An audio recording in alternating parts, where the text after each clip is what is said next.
You've worked as a junior high school teacher as Yes. well as a university teacher, right? Yes. So my question is, what is the role of a language teacher? Wow, that's a 15-minute question on its own. I think And this try is to just keep it my simple. opinion. Yeah, of course. This is just my opinion, but the role of the language teacher depends on where the students are at. If the students are at a very beginning and low level, then it is the role of the teacher to provide direct instruction. Um, What do you mean by it direct doesn't, instruction? for example, in the junior high school classes, we often cover grammar points. This is the grammar point in English, this is in Japanese, because without that basic structure, it's too easy to make mistakes that become long-term problems when you're learning. So at the beginning, it is important to give direct instruction and explain how the language works. Isn't the biggest complaint that there is too much focus on grammar? That is true. However, that's where it gets complicated. Because there is a balance. There has to be some actual grammar instruction in order to get, it doesn't have to be in-depth like perfect grammar, but for example, with Japanese versus English, the students should know that what a subject, a verb, and an object are, and they should know that Japanese is the object and the verb are backwards. Well, it takes like 5 minutes to explain. It takes like 5 minutes to explain, but then it takes considerably longer to get them to remember it. And that's the role of the teacher, to keep repeating the same thing until they remember it. Not necessarily repeating the same thing until they remember it. It is the role of the teacher to give that instruction and then design their classes to reinforce it, so they only have to say it once. Let me read something I came across recently. The role of the teacher is to teach the student how to learn alone without the teacher, how to become an independent learner. Right. Is that something you agree with? I agree with that. So when I worked at the junior high school, I was working as an assistant teacher together with a Japanese teacher. And so working in the public school system, there are certain things you have to teach. What about now? Now as a university teacher, the students have gone through so much grammar instruction to the point where I don't need to give any instruction. Instead, what we do in my classes are, so I'm a musician as well, and I take a lot of inspiration for my class design from my experiences as a musician. For example, when I was in band, when I was in choir, we start with the warm-ups. After the warm-ups, we do the kind of easy technical drills. Then after the drills, we go to the fun pieces. Then after the fun pieces, we go to the more, the hard piece, because every concert has one really hard challenge piece. And that kind of comes at the end after we've kind of gotten ready for it and into it. So I take inspiration from that. So we start every class with scaffolded training and just drills. We do vocabulary drills. These are all partner practice. I go over the words once to just check the pronunciation, once or twice to check the pronunciation, but otherwise they are practicing with their partners. When you say practice, you mean speak? Yes, 100%. And then... Role-playing. Yeah. And the role-playing actually comes a little bit later. Okay. We just do technical drills at the start. So then, after we've gone through the single word vocabulary practice, then we move into the discussion practice. So how is that different from the junior high school methodology? Just less emphasis on grammar, more emphasis on vocabulary?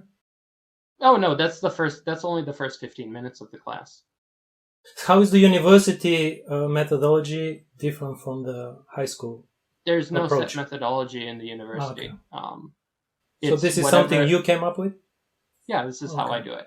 Okay, Each teacher individually has, in the university, there's no set methodology that you have to use. I think if you told a bunch of language teachers they had to use a set methodology, everyone would just riot. You speak Japanese yourself, yes, right? I do. Is that how you learn Japanese? Through the drills and repetition and role plays? Yeah. Really? To some degree, yeah. Oh, okay. To some degree, yeah. That's how I got to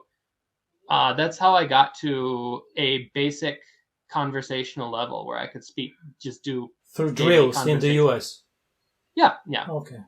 So you just And then- copied this way and you apply it here in Japan. And it wasn't just like the vocabulary, because after the vocabulary, then we do the conversation. No, the way you learn Japanese, was it the same Oh, yeah. kind of vocabulary and then conversation practice?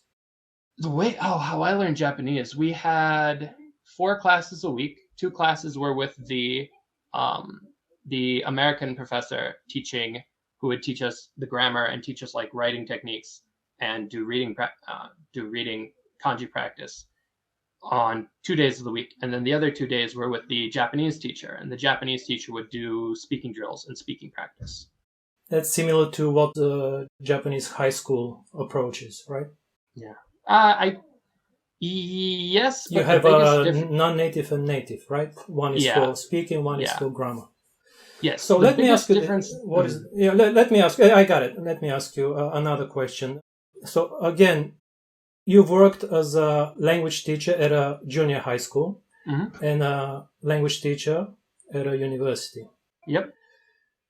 In Japan. Yes. So why aren't Japanese people good at English?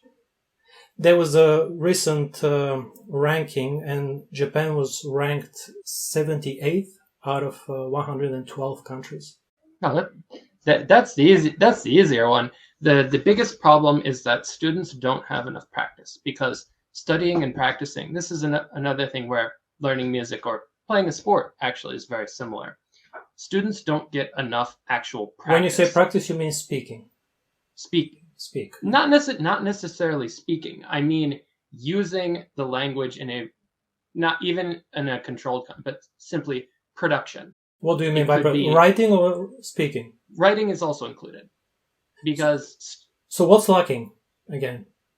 The speaking? Hold on. No, because we don't have much time. That's why I'm kind of... Sorry. Yeah. The thing that's lacking the most is creative production.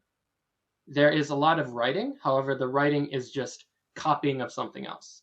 There's a lot of speaking, but the speaking is copying of something else. So there should be more creative production. Producing language. Yes. Producing language. What do you mean by producing? Producing thought? Yes. How can you produce thought? How can you force the production of thought?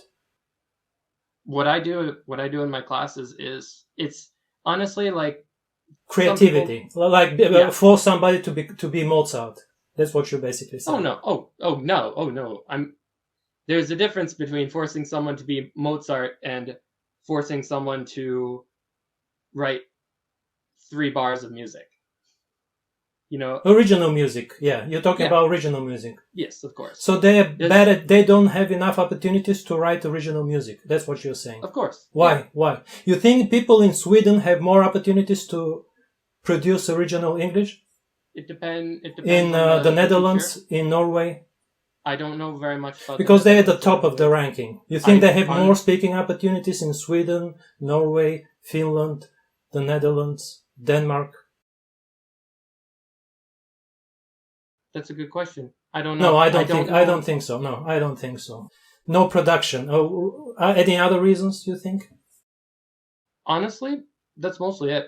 My big experience with my university students is that not enough opportunities to speak. Yep. But there's no solution to this problem. How can you provide a solution to what? Just import foreigners? No, I just make them speak to each other. Japanese to Japanese speak in English. Yeah, that's fine. Yeah. And that's the solution.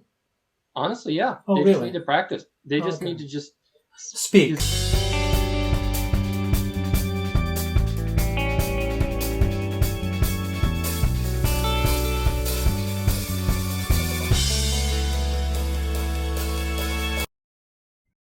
You have one life. Don't waste it.